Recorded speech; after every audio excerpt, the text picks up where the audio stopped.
Hi, everybody. Thanks for joining us today. My apologies for the late start. Thankful to InMaricopa for inviting me. My name is Christian Price. I'm the mayor of the city of Maricopa. They've invited me to come by and answer some questions. I've been doing my best to be out there on Facebook and Instagram and everywhere else I can think to possibly be to answer questions. I didn't realize how it's pretty much a 24/7 job right now, and I love it. But if I haven't gotten back to you yet, this is a great way to reach more people. So I thank you for the opportunity. What has been your number one question you've been getting? You know, I don't think there's a number one question. I think it depends on the day because, this is the challenge is that when people think they have a hold of it from what they've learned, then it changes. The governor will issue another executive order, or the president will issue something that's more stringent, or there's more certainly recommendations coming from the CDC or the Arizona Department of Health Services. And so it changes day by day. And so I think the questions are based on the last information given, how does that apply to me? And I think that the other thing is solving the problem of hearsay. I heard, or my buddy said. I've had a lot of people say I need papers to go from one place to another that says I'm essential. That's just simply not the case here in Arizona. It's in the latest executive order. I keep pointing people back to the executive order. I'm like, please read this. If you read the 4-page executive order, it calls out some of these things specifically. I know a lot of people don't like reading them because it's a lot of legalese sometimes. But I think that if you just give it a quick once over, you'll see that the stuff that you actually do understand is the stuff that most people have questions on. And so, that's probably one of the biggest things is just trying to help people understand how this affects them in their daily lives. So whether it's a business, whether it's somebody that was traveling because they were off to see their cousin and now they're not supposed to, and that kind of thing. Yeah. One of the questions we had earlier for you was, can they use this opportunity to pay 347? Yeah, that's right. So my answer to that on Facebook was if there was only this little thing called money, the problem is that, yeah, 347 in all the things we want it to become, whether it's overpasses, whether it's, Riggs Road and clearly, I always tell people 347 is a 3-pronged approach, right? You need to widen it for capacity. You need to have an overpass at Riggs so that you're not, causing a jam there. And then finally, you can't have those two things fixed and not have a fix at Queen Creek Boulevard because that's an outdated intersection. It wasn't ever designed to have this amount of traffic that it has on it. So the problem is you have to still follow the law. And the law, just because, coronavirus is here, it doesn't change that law. And that is, what is the process by which you get projects in the 5-year plan? And that's what we still have to follow. So you can't just grab it and go, even though it'd be lovely, because I totally agree with everybody. There's a lot less traffic on it, so it'd be a great time to pave it, right? But that's not how it works, unfortunately. I think that's another big misnomer. Another big misnomer is the fact that just because there are exceptions to certain laws, that a lot of folks think this is a free-for-all and that you can just do whatever you want now and that the governor can come in and just mandate, all kinds of things that don't have to happen anymore. And while executive privilege or executive orders, even states of emergency, they grant broad powers. Those powers are not carte blanche, and they have restrictions, and there are still a constitution to follow. And so you have to be careful that you can't just disrupt a system beyond, from a constitutional perspective. There are still laws in place we have to follow.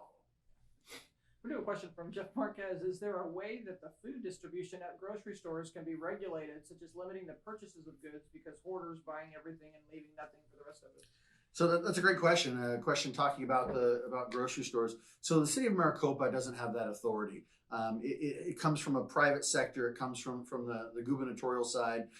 The governor has stated that all of these places will stay open, and as such, it's to stop that hoarding buying. It's to calm people down. The problem is every time there's a new gubernatorial order where they issue a little bit of a restriction, everybody freaks out again and goes off and buys in mass.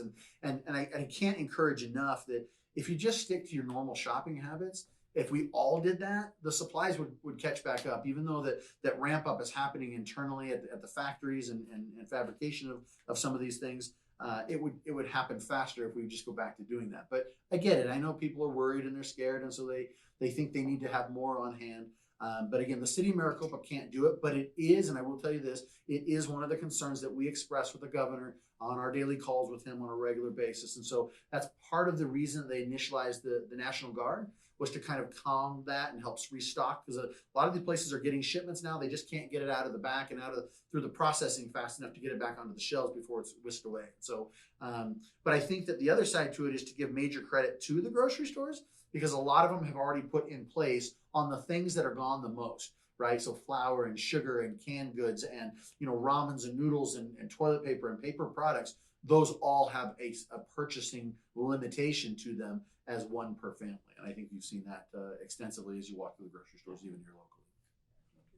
Now, today they announced again the weekly unemployment for the numbers, which were pretty devastating at the national level. Correct. In Arizona, there's around 90,000 people that are applying. Is the governor telling mayors what to expect from that, what that's going to look like at your level? No, I think they're still seeing it at the macro level, right?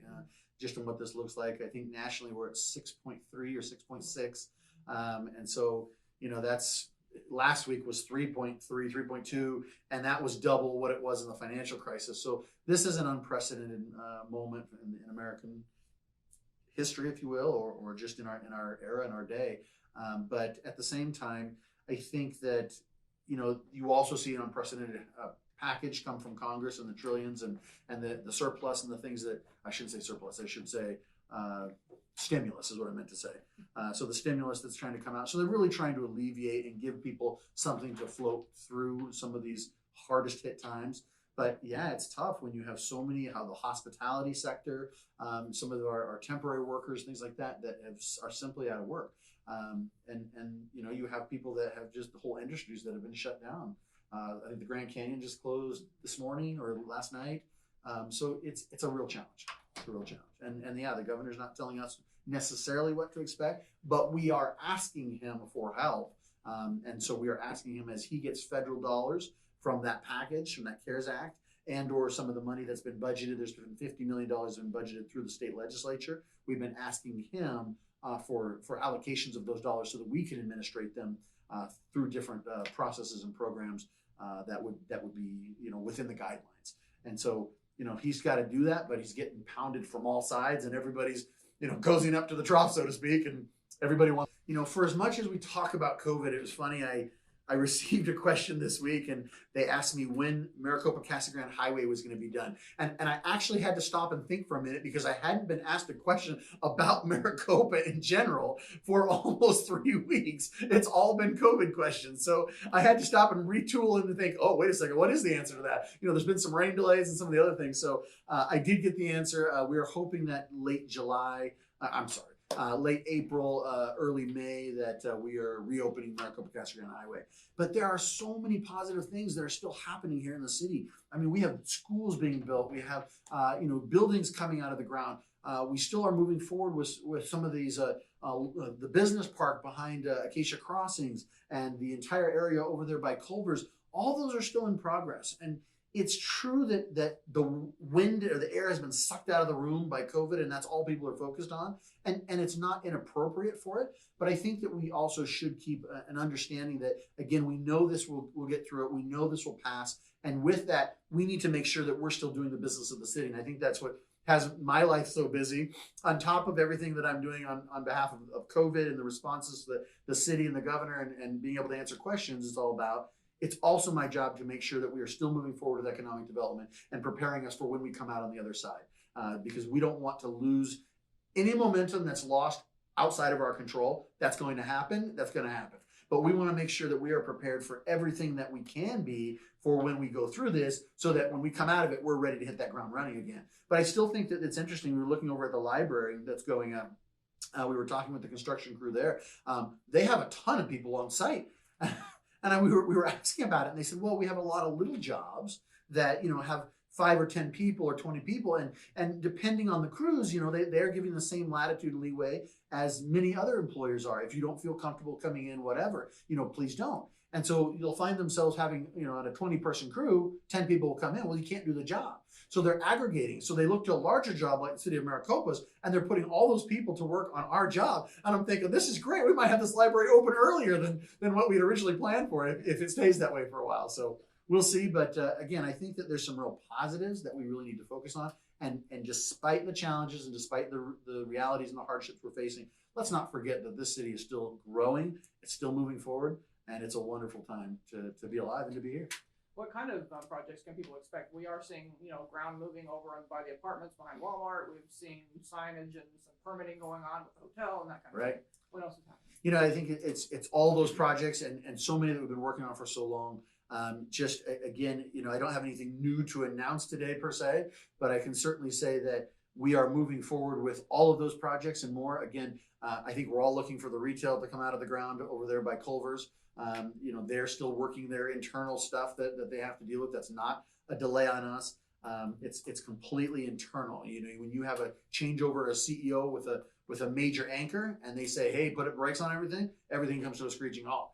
But I can also tell you that you have a lot of these developers that are saying, "Well, wait a second, we see the momentum in Maricopa. We want to be a part of that." I was on the phone with one yesterday, and we're working on a small project that someone is working on to accentuate the area and also the community college.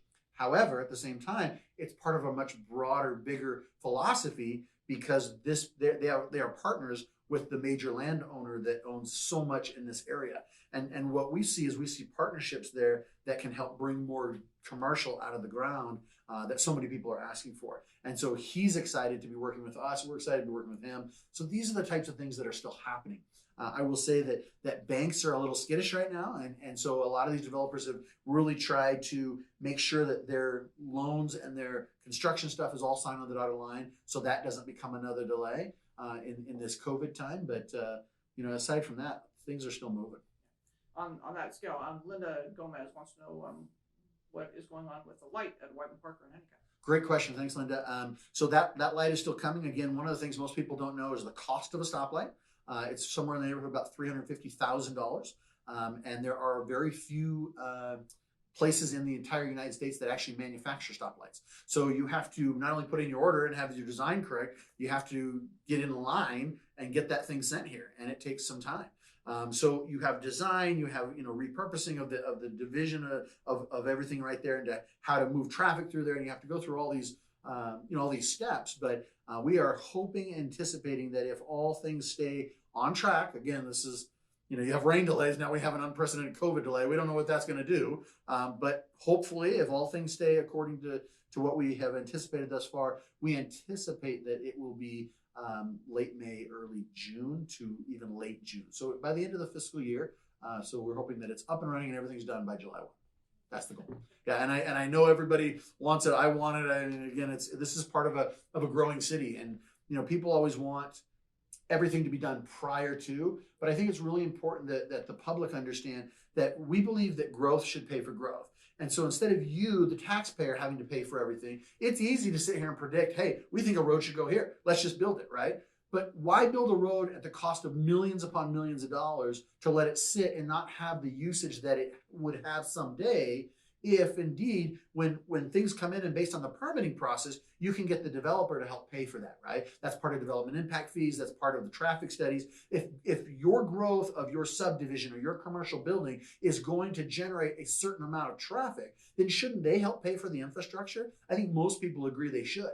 And so what happens is they pay for that infrastructure when they decide to build adjacent to that roadway, and then they dedicate that back to the city, and then the city pays for it in perpetuity, right? So now the city and all of us pay for that as we go forward.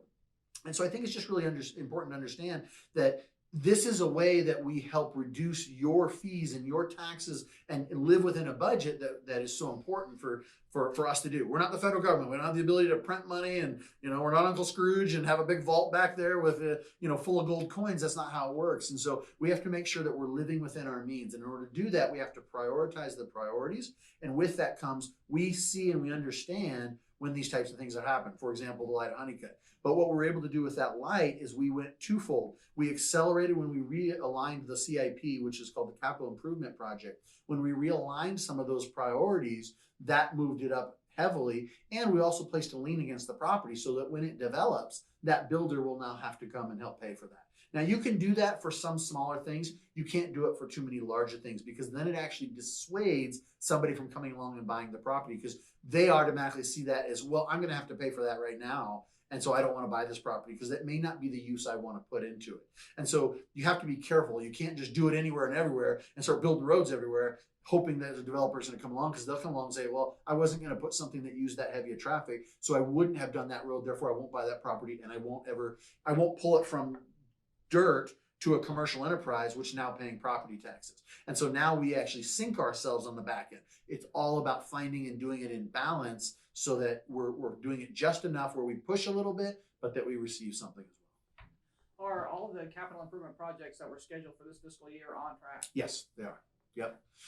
Minus anything that would have to deal with floodplain, right? If floodplain is running behind, because we are not our floodplain administrator, Pinal County is. And then from there, you have to go through FEMA. So if there's delays from the federal government side, and we'll find, that might be an answer to that same answer to that question may be different 2 months from now when we get through this COVID stuff and find out, as half the federal government employees have been furloughed or have been, just working from home or whatever the case might be. We'll see what the backlog looks like. But as of right now, that answer to the question is yes, they're all on track. Have you had any feedback from the real estate market? Yeah, I think the feedback I've had is twofold. I've heard that some appraisers are already pricing in some drops as far as home values, just because there's an uncertainty. I'm a financial advisor by trade, and that's the one thing that everybody hates is uncertainty, right? The market is moved on fear and greed, and so when something is uncertain, people just don't know. Well, I don't know what to expect on this. Well, if they don't know what to expect, should I buy? Should I sell? Should I not? So I think there's going to be a little cooling of that market as well. I don't know what to think about that overall long term. I think that it was very hot, just like the stock market, just like the building market. That was a very hot market, and we've had a big thing of water thrown on it with this whole pandemic. But I think the issue is not the pandemic. The issue is the fact that the people are out of work, and so it will be a lagging indicator that comes on the back end that shows, hey, this is where we might see trouble. Right? When people have spent their money on food, when they have stopped buying that new car, or they are not out looking for houses as much as they have been, those are going to be the problems that we see. But real estate agents are still out there. They're still selling homes. I've talked to many of them. They're getting very creative. They will only see people now if they have, they'll do a virtual tour of the home, with them inside it, keeping to the protocols and making sure that only after someone has seen that video and really wants to go see it will they go into a house showing. So they too are doing their part in their own way to be creative and really, keep the economy going. Bill Robertson, I want you to talk about enforcement aspect of the executive orders. We have the judgment from the AG. Yes. Great question, Bill. Thank you. So the Attorney General issued a response to local law enforcement. I've shared that with our first responders. And so basically what the question was is, does the local government have the ability to enforce those aspects of an executive order? And the answer from a governor. And the answer is yes. In fact, he's relying on us in a lot of things. The challenge, I think, and this was made clear again today in the call with the governor, is that there's still a very broad terminology as to what is expected or interpreted out of some of that order. Some people believe that it should be way over here and that it should be complete lockdown. Well, that's not what the executive order says. So what our police officers are going to do, and this is what they've been instructed to do, is that they're here to educate. We know that this situation is changing very quickly. We know that this is changing almost day by day, or at least week by week. And so what we are going to do is our police officers, if they go see a bunch of people hanging out together, they're going to educate them. They're going to tell them, hey, look, you can't do this. This is what the order says. You need to break this up. This is a stay-at-home order. Please return your homes, right? But at the same time, they're not going to write them a ticket. They're not coming down with a heavy hand. They're simply just educating. If they come back the next day or they're there an hour later and they're doing the exact same thing, now you have a ratcheted up level, which they've been educated. It's the same people. They now know the difference, and they should, probably be ticketed in that moment. And our police will take that on a case-by-case basis. But that is the goal. And like I said, I think we still have to be very careful what the interpretation of the executive order is. We don't want to go too far and find ourselves in legal trouble for doing something that wasn't intended, both the letter of the law and the spirit of the law. And I think that's one of the reasons why I have all these phone calls with the governor on a regular basis is I need to know what the spirit of that law is, because that's the intention. And that intention is really important to be able to make sure that we are living up to that intention. Okay. Just as a quick caveat there, if you don't know, the governor will be holding a town hall tonight at 6 p.m. And it'll be on just about every channel on your television. And so I'm told that you can submit questions. If you have questions for the governor, you can do that. But I know he'll be spending quite a bit of time evaluating and talking about his executive orders and why and how he's trying to, from a much broader perspective than just a city, how he's trying to look at this from the entire state perspective. And it's very comprehensive. So we'll see how long that runs. At least be an hour, but I can imagine it being 2 or 3, depending on how many questions they take. We have a question from Alice. So what is being done for the autoimmune community, special shopping hours for seniors, et cetera, but a lot are not seniors who have these issues? Yeah, that's a good question. Again, we don't have the authority to shut down the grocery store. We have to stay very much in lockstep with what the governor has said. Both executive orders say very clearly that cities and towns cannot do anything more than what has been expressed in those gubernatorial orders. So he's completely put us in check. And so, again, in some respects, that's okay. In others, it's a little problematic. But at this moment, what the stores have tried to do is they've tried to very much be sensitive to those that are seniors. But for those that are immunocompromised in some other fashion, what I encourage is that to reach out. I have basically an unofficial task force called the Copa Cares 2020. And the Copa Cares 2020 is basically churches, food banks, the government, volunteers in general that want to help. And so one of the things that they are doing is when people contact with them with those specific needs, we're going shopping for them, right? Now, it doesn't mean that you're not paying us back or something, but certainly we want to go and we want to stand in line. If we have to stand in line, we want to make sure that we're getting to the store early so that you can get what you need and help fulfill that, because we can't do it for everybody. I mean, it's limited resources, but we certainly want to take it from a prioritizing the priorities. So if you are a seriously immunocompromised individual, we want to help as best we can.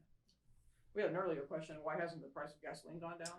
Price of gasoline. So I love this question because I've lived in Maricopa for 15 years now. I have watched this go up and down. I've been mayor for 8. And in those 8 years, I've received this question every time it does this, right? And this has been the roller coaster ride. Nobody's saying anything to me when it's down here, but when it's up here, everybody's got the same question.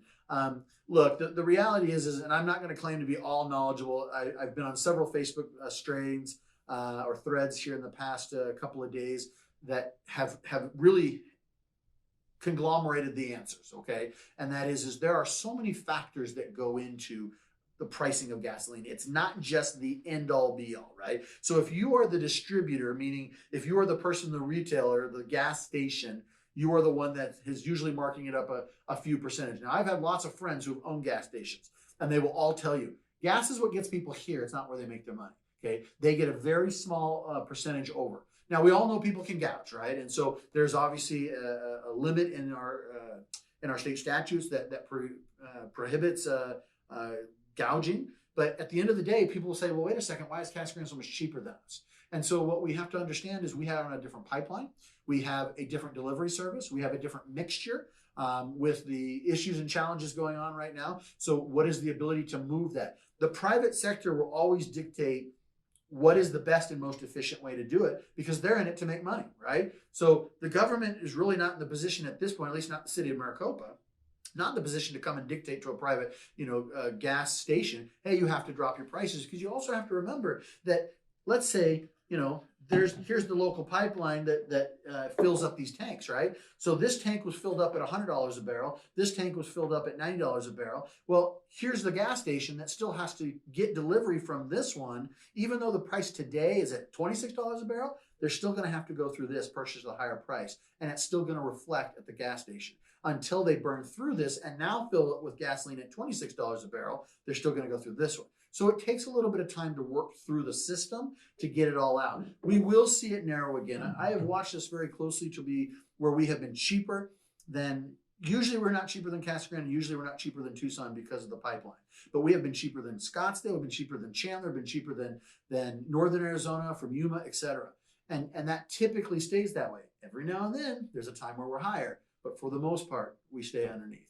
And so again, it's going through the cycle, understanding all of these contributing factors, and that's really what goes into gas prices. But it's not just the end user saying, I'm going to charge you, $1 more because I want to. That's really not it, and it's not it here in Maricopa. Do you think the governor will or should remove hair and nail salons from the essentials list? That's a really good question. Again, that was a heavy discussion today. The governor's very aware of the critiques and the criticism. I think the best thing that I heard is whether I support it or don't support it. I'm very pro-economy, but I certainly want to stop this spread. I want to flatten this curve, and I want to make sure that it's done in an appropriate fashion. But we got to understand that this is a marathon. It's not a sprint, right? And I know the philosophy is out there that if we just shut everything down today, that everything will be hunky-dory in 2 weeks. Guys, that is not the reality, because people get infected at different times. And so, even the president's own, marketing has gone from 15 days to 30 days, right? And I think that when we look at the facts that all of the medical personnel and the Arizona Department of Health Services are talking about, they're saying, wait a second, this is probably going to peak in April. Well, if it peaks in April, that means you still have people in the hospital in May. They're still infectious, right? And until you get through that, so that's the peak they're hoping to get to, and then you got to come down the curve. It's like when people used to talk about the overpass. Well, why is Honeycutt going to be 8 to 10 feet in the air? Because when you have a fully loaded semi and it's at the top of that, it has to come down and stop, right? So you can't just have this drop straight down. It's got to curve down. And so I think we're going to find ourselves in the same position. I think that the advice that was given today on the call was that there is a federal guideline that defines essential services that does not have hair and nail salons in it. And they are recommending that he align a little bit closer to that.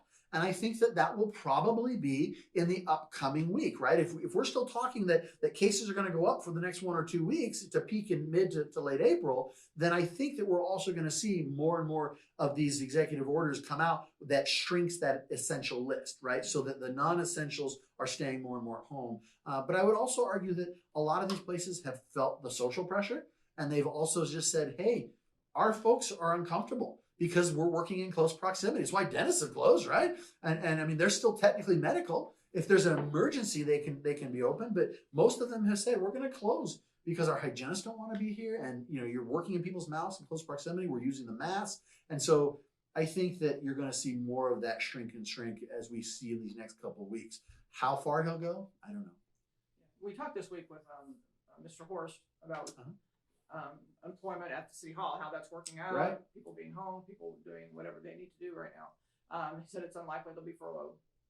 Going in there, what does that look like to you? What does that look like at City Hall? And do you think that we'll have to tighten even more in the coming months? Yeah, I think most businesses are trying to do the right thing in the short term. They absolutely trying to pay employees, keep them afloat. But again, let's be honest. This is a moving train, and that train, as it continues to go, can only go so far without funding backing it up in the form of sales of something before it can't happen, right? And so I think you'll see more and more businesses over the weeks finally say, I can't pay you anymore. I'm sorry, I did it for the first 2 weeks. I did it for the first month. I can't do it for 2 months or 3 months, or I can't do it for 8 weeks. Of course, you'd hope that isn't the case, but I'm just trying to be honest. I think that will happen. So back to City Hall. Yeah, City Hall looks like a ghost town. And so, as I walk through there, I'm like, wow, there's nobody here. And it's not true. There are people there, but you have people working from home, right? And anybody who's uncomfortable can absolutely work from home. And from our standpoint, there haven't been furloughs. It's the same principles. We're going to operate in the same principles the private sector is going to do. We are going to do our best in the short term to keep people afloat. But as we go longer and longer in this mess, then we're going to have to look at more and more part-timers that have to perhaps be on some sort of reduced amount or whatever. I will say this, remember, these are your taxpayer dollars at work. We don't want anyone sitting at home doing nothing, right? Everybody that is not doing something that is their normal tax, so Copper Sky employees, for example, they have been reassigned to come up with all kinds of digital programming, new ways of issuing services, but they are absolutely trying to perform a valid service for you, the taxpayer, so that justifies their expenditure, right? No one's sitting around doing nothing. That's just not the case.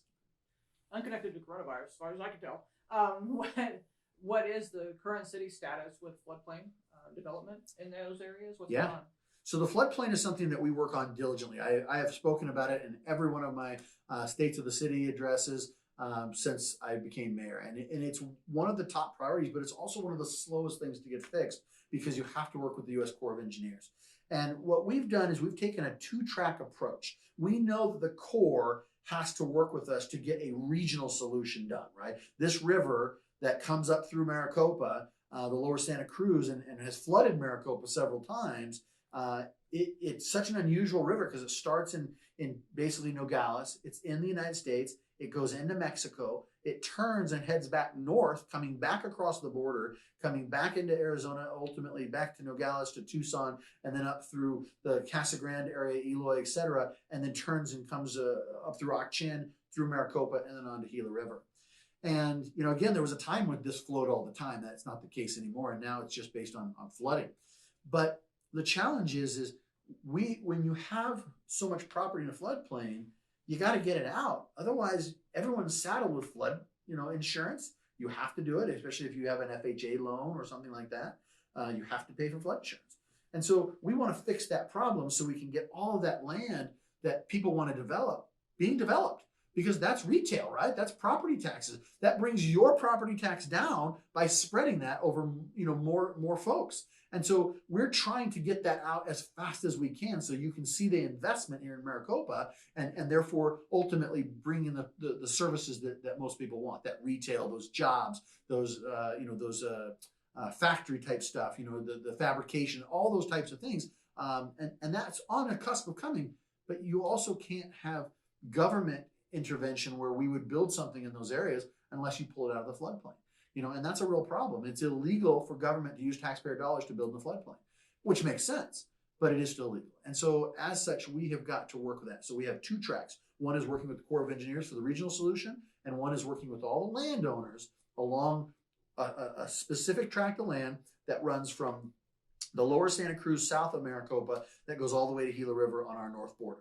And that tract of land, as it runs straight up there, we're working with all those landowners, and they will be putting in dollars and money to help solve that. And so what we're doing is we're hoping to get that one going first and this one coming second, and that they will merge together to be a final solution in the end. But that way we can jumpstart this development here because this solution has been done first. Because it's much faster. When it's done privately or in coordination with the city government, that's much faster than waiting for anything that has to be authorized by Congress. Yeah. Are there any concerns that you're hearing from possible developers that want to come here or are sniffing around? No, we don't. I think we're pretty transparent. That's one thing that I really like working with our city manager, Rick Horst, and this council is that, we're all very pro-business. We're very pro-growth. We very much understand that in order to reduce our taxation, we need to have other people paying into the system that aren't here now, right? And the more we can do that, the more you can raise your sales taxes, you can lower your property tax. That's exactly what we want to do. In fact, I'm letting a little bit of the cat out of the bag, but we are hoping, and again, it'll depend on where we're at. I'm speaking a little prematurely here, so take it with a grain of salt, but just kind of letting you all in on a little secret is that we are doing our best to try and lower the property tax and the secondary property tax this year under the city of Maricopa's budget, right? And so now again, we're all going to get hit really hard with this COVID stuff, and I don't know where that leaves us. But we have been done so good in budgeting over the past couple of years, and that we've done so conservatively. The idea has been, how do we plan for if something happens? If there's a downturn in the economy, no matter what that is, how do we plan for that? And so we anticipate that we'll still be able to reduce that property tax, that primary and secondary, by just a little bit. It's not going to be massive, but it's going to be something. And that by reducing that, it puts us on a good track to do so. It also encourages more development, more building. And ultimately, it means everybody pays less. And that's important to me. I don't know about the rest of you, but it's important to me. And every time there's an announcement about new homes coming in, people react, wait a minute, right. We can't bring more people here if we don't have the roads fixed. What is your answer to that? And it seems to be coinciding with a lot of housing development showing up. Very much so. In fact, again, it goes back to what I explained earlier about the roads. When we were talking about roadways, it makes no sense for us to build a road to someplace if it's not truly going to be used now, right? So again, we're spending your taxpayer dollars to do it. Well, the challenge with that is if the people that we're going to build next to it aren't going to build something that's going to use that high traffic, then they're never going to want to pay for it, and they're simply not going to come. So it's a catch-22. We have the plan that a road should go there, but that road will wait to get built until somebody buys the property and then builds on that property. So we understand that, hey, as someone comes in here and buys this property over here, they're going to have to build these adjacent roads next to it. And so guess what? We're going to have more infrastructure added to the system simply based on the fact that we have more houses. People always freak out that, yeah, it's more people, that means more traffic. That's been this city's problem since day one. That's why we incorporated as a city. Remember, we were just a small outlier town that was farmland that had 1,200 people that lived here. And then all of a sudden, someone came out and under the county said, I'm going to start building houses. And now we had a real problem because we had no city government dictating infrastructure. We had no overarching plan. We had no knowledge as to what was going on at Pinal County because they're planning our city from Florence, which is an hour away, you know? And so it was just a free-for-all. That's why we incorporated. But from the day that you incorporate, you start to control your local destiny, but it doesn't mean that you don't have to wait, right? It's a catch-22. Which comes first, the chicken or the egg? Well, what you have to have is you have to have people. You have to have those houses. You have to have that investment. And that's how you get that infrastructure because the developer helps pay for it, saving you money. Which again, if we had to pay for every road, I wouldn't have had the conversation I just had with you about how we're going to be reducing your primary property tax. I'd be telling you, yours is going up by 1.5% because we got to pay for a bunch more roads because roads are so expensive. And so I go back to MCG, Maricopa Casa Grande Highway. That road, that mile of road that's being widened is $5.5 million. Now, we got a smoking deal on it because we got $5 million from the feds, right? And if we can get a $5 million from the grant from the feds and you, the taxpayer, only have to put in $500,000, well, then that just put $5 million in your hands in the general fund to do a whole bunch of other things. Whereas before, we would have gotten a mile of road. That's it. So these are the things we have to look at is we have to understand that, hey, we want commercial, we want houses, we want, fabrication and factories and industrial, but at the same time, we want them to help pay for some of that infrastructure, but it's a catch-22, right? How many times you heard me say, when we get to 50,000, then we'll be looked at differently. Well, guess what? I don't make those rules, okay? The retail makes those rules. And if retail decides to move that goalpost from 50 to 75, well, all I can tell you is we better get to 75 then. So make sure you do your census because that's going on right now too. And we'll talk about that in a minute, I'm sure. But we need people to justify the things that we want. And that doesn't always come from us. It comes from the private sector. And again, coming back to the 347, I have a question from Julie Palermo, is that fix 347 before you build more houses. Is there, I can't even imagine if there was a way that you would discourage some developers from building houses, but what can you do? Yeah, again, you don't want to discourage the development, but if you want 347 to be fixed, you got to remember we're competing on a statewide level, right? This isn't City of Maricopa just deciding we don't want to fix 347. We don't control 347. It's a state route, therefore it's a state highway, and therefore it's run by ADOT, the Arizona Department of Transportation. As such, we have to compete with every other local road in the entire state of Arizona. And if you've driven around this state lately, you've seen some pretty dang bad roads out there, which makes 347 look pretty good because 347 has been resurfaced since those roads have. I deal with people in northern Arizona at every ADOT meeting I go to, and it's so interesting to listen to because if you have to compare our road to theirs, I'm going to be honest with you, their road should probably get done first. That doesn't stop me from getting up there promoting 347 and trying to get it moved to the front of the line. But again, that's what we're competing with. We're competing with limited resources, huge need, and so much worse. Remember I told you earlier, you have to prioritize the priorities? Okay. The fact that we got a bridge inside this city, it should never have been prioritized. And what I mean by that is that there were so many other needs out there. But because we changed the way that we were doing business by bringing money to the table, it made ADOT look at it a whole new way. And they said, wait a second, people have always just come with their hand out. And now we have someone who's not only coming with their hand out, but they're coming with cash in hand. And they're coming with a huge percentage and putting that down. And what does that do? That moved us up the priority list. And that's how we got the overpass at the bridge. And that way of doing business is what they're telling the entire state of Arizona right now. As I go to these meetings across the entire state, they are saying, hey, you better follow the Maricopa method. If you want your project, Highway 260 or Highway 189, if you want your project done, if it's not an emergency, like 89 sliding off the highway, right off the side of the mountain there on your way to Page, if it's not that kind of an emergency, you better get in line because that's where you're going to be. So if you want to move up that line, then you better have people, you better have, travel statistics, you better have money in hand, Those are the things that are going to move you up that list. So it's the same thing when I talk about a hospital. People say all the time, well, wait a second, we should have a hospital first. No, that's not the way it works anymore. Okay, those federal incentives, those state incentives that used to make a hospital come. I have people all the time say, I came from back east from a town that had 2,500 and 2 hospitals. Okay, I don't know how they worked their hospitals. I don't know how they worked their scenario, but I can guarantee you this, under the way Arizona does it and the way that Banner and Dignity and Abrazo Health and all the other ones, they are working on it from a profit standpoint that says we have a profit margin that's X. And if we don't see that there's a certain amount of people that can utilize those services, we're simply not going to do it.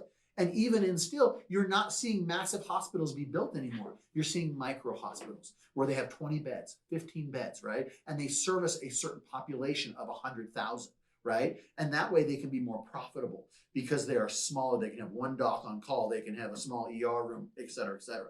And so that is what we're dealing with today. We are not dealing with this massive, $450 million investment because they're not going to put it here. There's no incentives from the federal government and there's no incentives from the state government. They are completely on their own. And when healthcare has become a political hot button in Washington, D.C., that means that profit margin just got smaller. And I'm not saying they don't make lots of money, okay? I'm simply saying that when the profit margin is 1%, 2%, or 3%, and the claims switch to be 4%, or the losses claim to be 4%, well, guess what? You're underwater now. And that can only go on so long before you file bankruptcy. And what you're seeing across the country is those little hospitals, they're getting gobbled up for lots of reasons, but they're being gobbled up by the big ones. And they will add 2 or 3 of those folks from their staff. They'll add a few extra services. They'll close down that hospital. These small rural hospitals are closing across the country in record droves. And now people are driving hundreds of miles in this country to get to healthcare. When I look at us, yeah, I love a hospital in Maricopa. I work for it every single day. We're working with some of the biggest providers here, and we're making huge headway. But at the same time, we're 15 miles from Chandler. We're 25 miles from Banner, Casa Grande. Okay, we have it pretty good compared to the hundreds of miles we have to go. Now, again, don't let that think for a second that doesn't mean that I'm 100% not out there trying to get us to hospital. I am. That's what I want. I want that for my own family as much as I want it for your families. But at the same time, I understand where they're coming at it from, and we have to play within those rules and do what we can to make it happen. A lot of times when people talk about 347, whether they're talking about widening the road or putting in a Riggs overpass, they primarily want another route north to their jobs, right, that isn't hung up by accidents. Right. Is there any headway in that, or is it always going to be just a peninsula out here that's only through the... That's a great question. You have to remember, again, the overarching answer to that is you have to go through Gila River, and that is a sovereign Indian nation. So unless Gila River desires it, and wants to move forward with it, then you have your answer. The answer is no. However, that being said, we can look for alternatives, and that's what we've done in 2 fashions.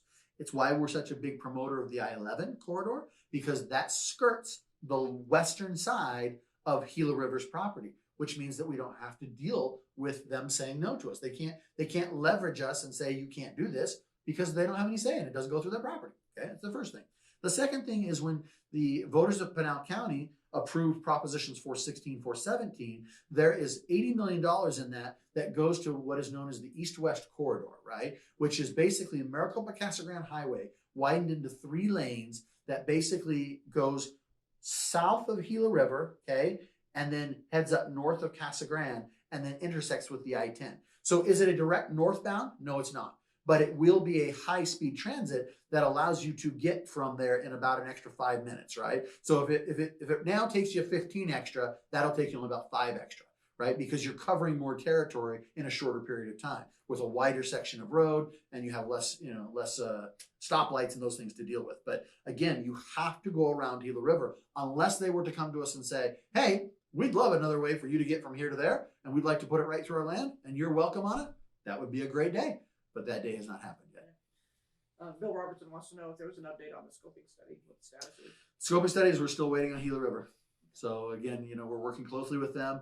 They had some internal challenges, which happens when you're dealing with different governments. They had some internal challenges over there, and they just reappointed a gentleman who I have worked with before, who is amazing in transportation and very well respected both on the Gila River Nation as well as in the Western world cultures, and they work very well together. So they're moving quickly, but I'm with you, Bill. I wish it had been done yesterday, but we are making progress.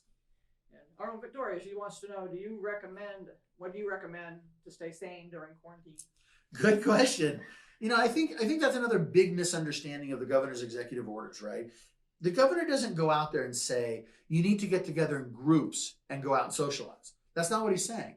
But he is saying, look, you guys, Arizona summers are hot. We know people are cooped up already, right? But these people still go out, they still do things, they still barbecue. That's not being allowed right now. So how do you find a balance between not going crazy in your house and at the same time getting out there but not socializing? And that's why we've left the parks open, is that I go to Copper Sky in the morning and I walk around the perimeter of Copper Sky Park. There's maybe 5 people there, right? Well, I'm at one end of the mile and they're at the other end of the mile and we never see each other, I mean, that's just the way it is. And I think that at the end of the day, we have HOA parks. You want to stay off the playground equipment, but you want to get outside. Go for a bike ride. I think that's why the very controversial one about golf courses is still in there. I've talked to both our golf courses about this. They're doing amazing things to keep people separated. They don't let people in the golf shop if there's more than 10 people. The same as in a grocery store, right? Well, maybe a bad example on fries, but I'm thinking of Water and Ice, right? Water and Ice, she has limited to make sure that no more than 10 people. She has a little place where you can eat your ice cream there. That is off limits right now. And so she is following the established protocols. And I think that more and more people are trying to do this, but the golf courses are doing it. If you are a married couple and you show up to golf, then you can golf together in the same cart. If you're not, then you both get your own cart. So again, you're under the 10 amount, you're not touching, you're keeping your 6 foot distance. And I don't know about you, but when I play golf, I play the whole course. So it wouldn't matter if I'm golfing in a foursome or not. I'm probably not going to see them all day because I'm off in the boonies somewhere. And I think that's what the governor's trying to say here is he's trying to say, look, there is a way to still get out and exercise. One of my favorite memes that's going around right now is it says, to all you introverts out there, put down your book and go check on your extrovert friends because they are not doing well. And I laugh at that because I think that is very true. If extroverts can't get out and can't socialize and can't do something, exercise is the answer. And the thing that is not being talked about right now is the mental health aspect of all of this. The mental health aspect is really important. I told you earlier that this is a marathon, not a sprint. You prepare for a marathon, both physically, emotionally, spiritually, and mentally, okay? No one was prepared for this, right? No one was prepared to be locked in their homes for 6 weeks, right? This was all thrust upon us here very, very all of a sudden. And so I think that we have to understand that we are dealing with this marathon and how do we deal with these methods that aren't normal to us, right? We've all been brought up that, hey, if you want to go to the store, you want to go, do something, you just go and do it. You want to travel to Disneyland, you get in the car and you go do it. You can't do that right now. And that's hard for a lot of people. There's a quick question here. Is the dog park open to use or is there what's going on there? The dog park at Copper Sky is open and it's under the same premise, right? Just as the parks. The dog park at Copper Sky is 5 acres, folks. I go by there all the time and I see 5 people in there. So that's 1 person an acre. Again, you have the same social distancing protocols. These are the things that you should be doing. Now, if you are immunocompromised or you are somebody that is very much on the you should stay home, then you should stay home. Nobody's telling you you should not, right? That is absolutely 100% up to you. But it is open for those instances by which somebody says, you know what, I can do this, I can follow the protocols, and therefore it's open to them. And is fishing still open at the It is. Fishing is still open as well. Same protocols apply. Don't sit right down and fish next to a guy that you don't know, right? I mean, if it's your son, then okay, that's one thing. But I think they think that was creepy anyways. And Howard Cohen is asking, what's the status of Vision 2040? Vision 2040, still on track. I mean, all the things that we're trying to accomplish in there, it takes time. And Howard, you know that as well as I do. But I think you've seen even recently by some of the articles that have been put out by InMaricopa and others that the city's in talks for things. We're trying to move stuff forward, despite the fact the rest of the world is trying to shut down. We're still trying to move forward and trying to get things accomplished because, while you can't predict a pandemic or a financial crisis, what you can say is we're going to move as fast as we can, when and where we can. And do you foresee a year when there might be a return of the mud run? Oh, return of the mud run. That's a good one. So the long and short of the mud run is we did it because we wanted to prove we could. Okay. And that was kind of why we did it, but it turned out to be a great hit. The challenges with mud runs is, I don't know if you know this, but to build the mud run obstacles, to pay a company is $100,000 to $150,000, right? Plus renting the space. And then you have insurance on top of that. it's really expensive.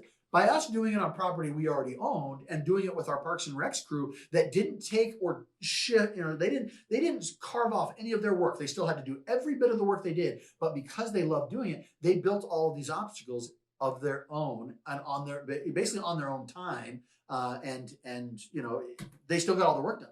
So it was really cool to see how it all came together, right? Now we have a different problem. The problem is we've sold that land, right, and are developing it, and so in the next 3 years that land will be gone.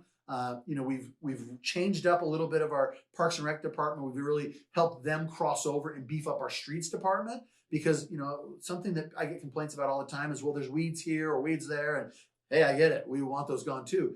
But I got 6 guys in my streets department for the entire city, so we run a lean operation here. But the reality is they can't cover all of Maricopa and pick up every weed and then still do their regular work with keeping the streets clean and also filling potholes and doing all the crack sealing, et cetera, et cetera, et cetera.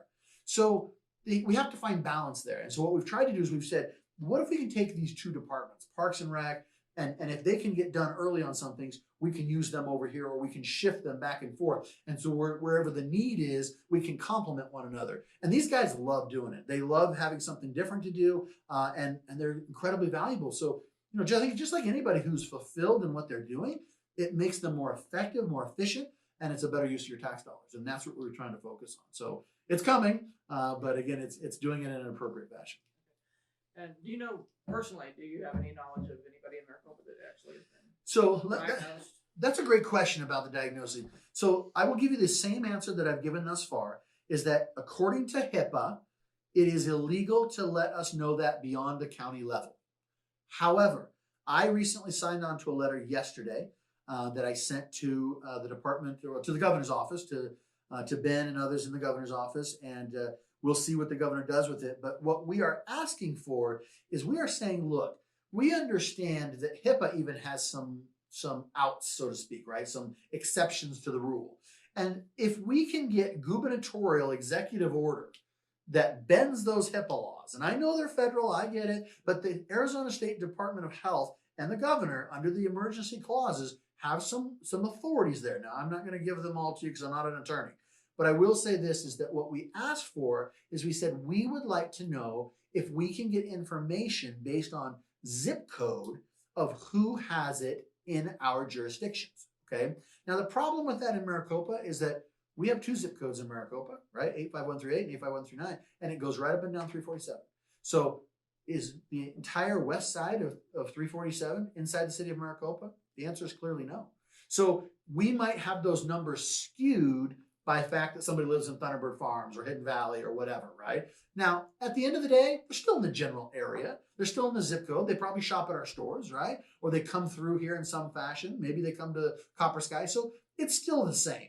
But I do want you to know that we are asking for gubernatorial permission to get that information. But as of right now, we do not have it. It has not been granted. And so therefore, we do not know anything official from the county health department on whether there's a case here specifically in Maricopa.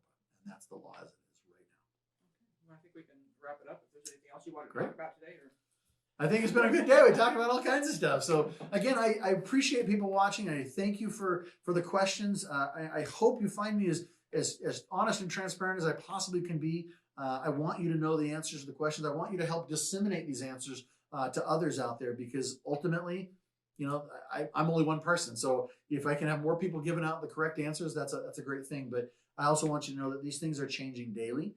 And I started a little bit late today because I was late. And the reason is because I'm on constant conferences and calls I have calls with our senators this afternoon. I have calls with the governor every day. I have calls at the federal level every day. And that's both at the small business side, how to dissect these things, how to help small businesses and businesses in general. We are doing everything we can to protect the health and public safety of our citizens, while simultaneously making sure that our economy doesn't come crashing down, and that the businesses in Maricopa can get through this, and that we'll all get through this together. We'll get there. But hopefully you'll take a little bit of ease and take a breath and not hoard at the stores. So I'd appreciate that. But thank you for all you're doing, and I think we'll do this together. We're in this together. So thank you.